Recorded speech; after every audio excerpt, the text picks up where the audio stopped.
Ladies and gentlemen, my name's Paul, and in this Game.com video we're going to be discussing and analysing tech news which, as usual, has popped up over the past 24 or so hours. We're going to be starting things out with GlobalFoundries, because they are criticising Intel's 10nm node, telling us that it is a fairly weak node, them's fighting words. Then we'll move over to Nvidia, because apparently we have another release date window for the GeForce GTX 2000 series. When is this one? Well, supposedly it's the third quarter of this year. We'll get to that in just a moment. Let's start things out with GlobalFoundries versus Intel, shall we?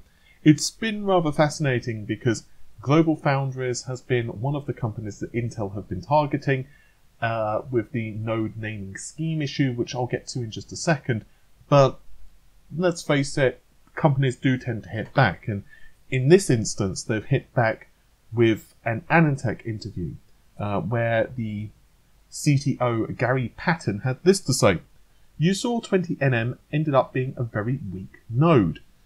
It was the end of the road on a planar transistor, and as a result, you were basically fighting electrostatics. It didn't have a lot of performance gain, and it didn't have a lot of density.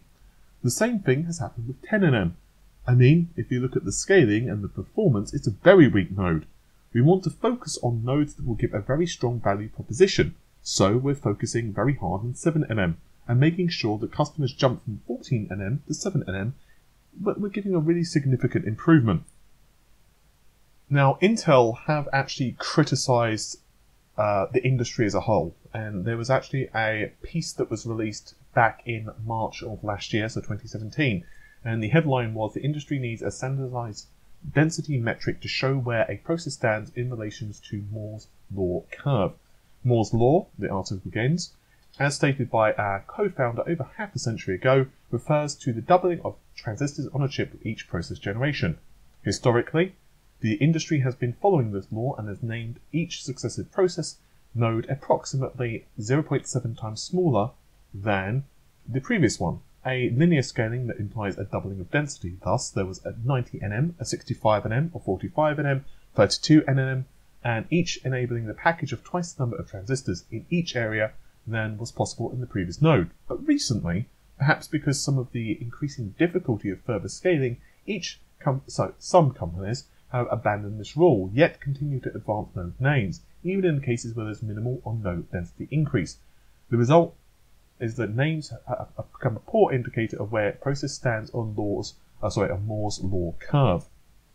Now, I pointed out in a video I released on 3nm and is it the end of silicon. It's a pretty good video, in my opinion. You can check it out if you want to look at the link in the video description.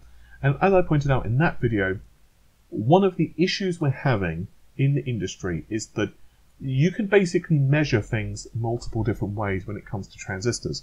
One, I'm going to quote the article actually because it puts it rather succinctly. One simple metric is gate pitch, gate width, plus spacing between transistor gates, multiplied by minimum metal pitch, interconnect line width, plus spacing between lines. By the way, if this stuff is confusing to you, do check out the 3nm video. Once again, not plugging, just saying all of this stuff is very much explained in that video.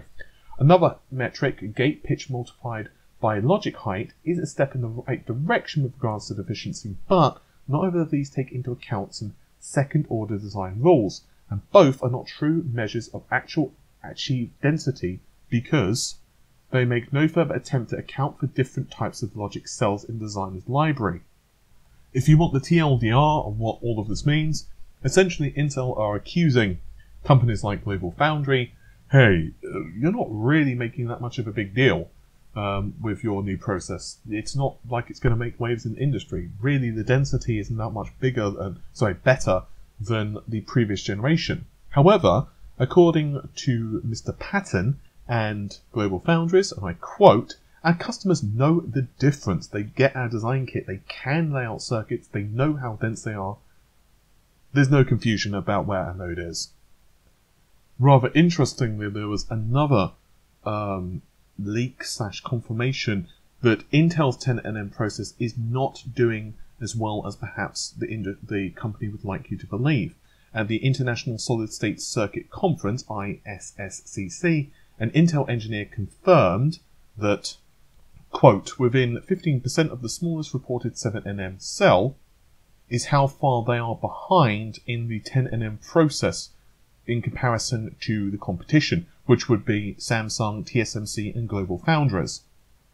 You might also recall that we've seen GPU-less Cannonlake processors, and we actually covered that a few days ago on the channel. And those were dual-core processors, by the way. And one of the leading theories as to behind why that this would even be a thing. One is market demand. You know, presumably you could put that with some discrete GPU. The second is, and the one that most assumed, is that Intel are having issues producing things on the 10nm process. Therefore, they're trying to improve the yields by not adding a GPU into the equation. So what does all of this mean for you? Well, ultimately, it's going to be just an interesting next couple of years, because Intel have a couple of very important CPUs which are going to be released. Perhaps most interesting to many is Ice Lake. Now, Ice Lake is the second generation of 10nm Plus, and it originally saw tape out in June of 2017, and we've all seen Intel's leaked roadmaps, which have, of course, emerged over the past several months. But when it comes to AMD, well, right now they are on 14nm with the current Ryzen processors. We have Ryzen 2, if you want to call it that, which of course is going to be based on 12nm. Essentially, it's very much the same design, just shrunk.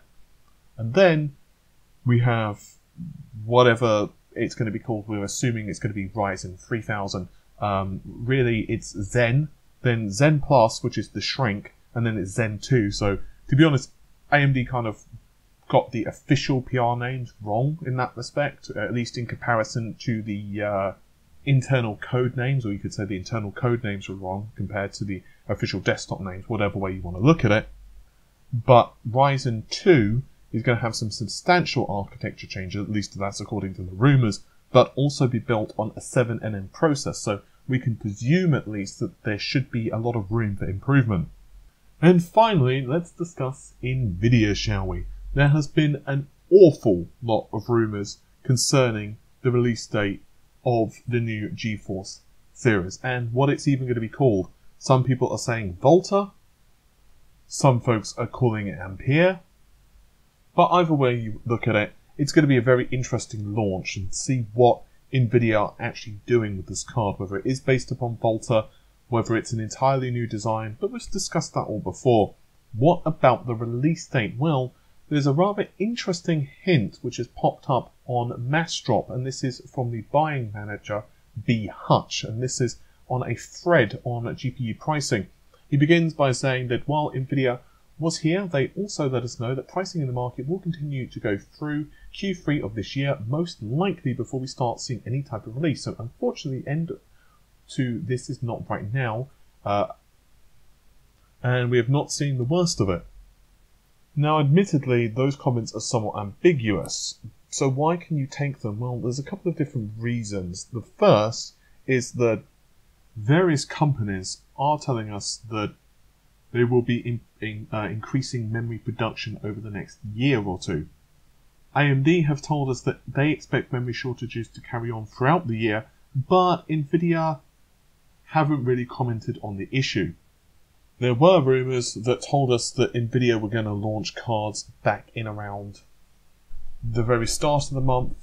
That Nvidia would be launching cards which would be hitting around March, and those rumours popped up at the very start of this month, but Nvidia have flatly denied these rumours.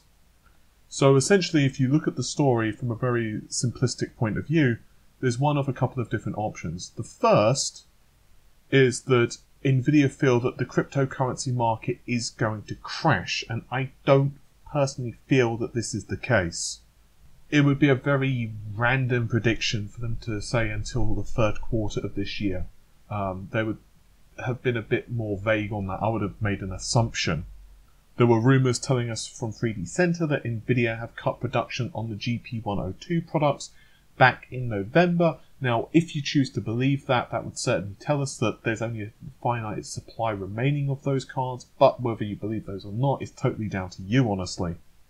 Nvidia are telling us, however, that they are 10 times larger than the competition. Those are quotes exactly from Nvidia's Jensen Huang, and he believes that as a GPU supplier, they are working hard to address GPU supply issues. And I think that's really where I'm taking this, because if you believe these comments, and if you take them at face value, for them to suddenly ramp up production of the GTX 1080 series, when essentially it's been out for a couple of years now, GTX 1080 or 1080 Ti's or 1070, or you get the point, it doesn't really make an awful lot of sense. For my mind, what it probably means, if you want to take these rumours as face value, but these rumours to me sound more like they are ready to release an obscene amount of graphics cards based upon a new architecture in Q3. But the one thing that is telling me perhaps Nvidia are in no rush is because really there's not a huge amount of competition. I'm going to tell you something really obvious, and you can probably say it along with me. Competition breeds new products, right? It's very simple. To Nvidia's credit, the GTX 1080 and other cards are selling still incredibly well. I mean, you probably know people, I know of people who have bought like a GTX 1060 or a 1070 and upgraded to a 1080 Ti because, for example, they've bought a new monitor and it's got a higher refresh rate or higher resolution. We all know people who have done that. Or perhaps they had one 1080 and they bought a second 1080. You get my point. In other words, the cards are still selling well. And let's ignore the whole crypto thing, just talking gamers as a whole. Nvidia are essentially in the high end with the Ti's, and to a degree the 1080s, not facing an awful lot of competition from AMD. It's not to say that Vega isn't a good card, but Vega 64 cannot compete with the Ti. It's that simple. So that's the only reason that I'm semi-skeptical. Actually, I wouldn't even say semi-skeptical, with a hint of skepticism of Nvidia releasing a new architecture. But with that said, for those who demand the best, and a lot of customers do, for Nvidia to release a new graphics series, it would certainly invigorate sales. And if they can do so at a decent volume, by a decent volume I mean a profound volume, and a volume where it would still, of course, be impacted by the cryptocurrency craze, but perhaps not to the degree. Of course, really that comes down to memory production as well, because ultimately Nvidia can produce as many cores as they want. They can produce as many PCBs. They can produce as many voltage regulators. They can buy as many DVI ports. They can, they can sprinkle it with unicorn dust if they want, but ultimately it requires memory as well. So it's going to be a very interesting way you can see this year going.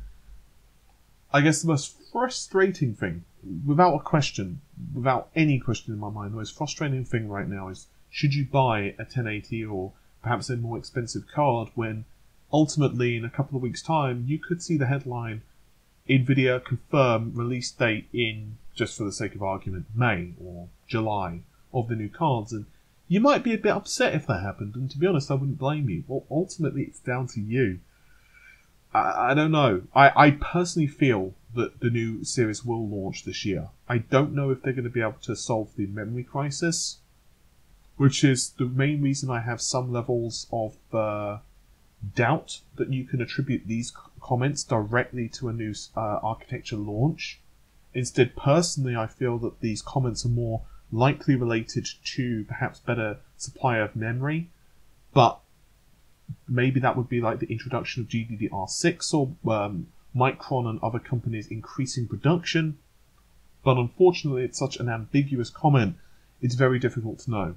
Numerous people messaged me about this, which is one of the reasons I'm covering it. Originally, I wasn't going to be honest, because I felt that it was very kind of just a couple of sentences. But, people asked my opinion, so here it is. With all of that said, hopefully you've enjoyed the video. I'll see you soon. Take care. Bye for now.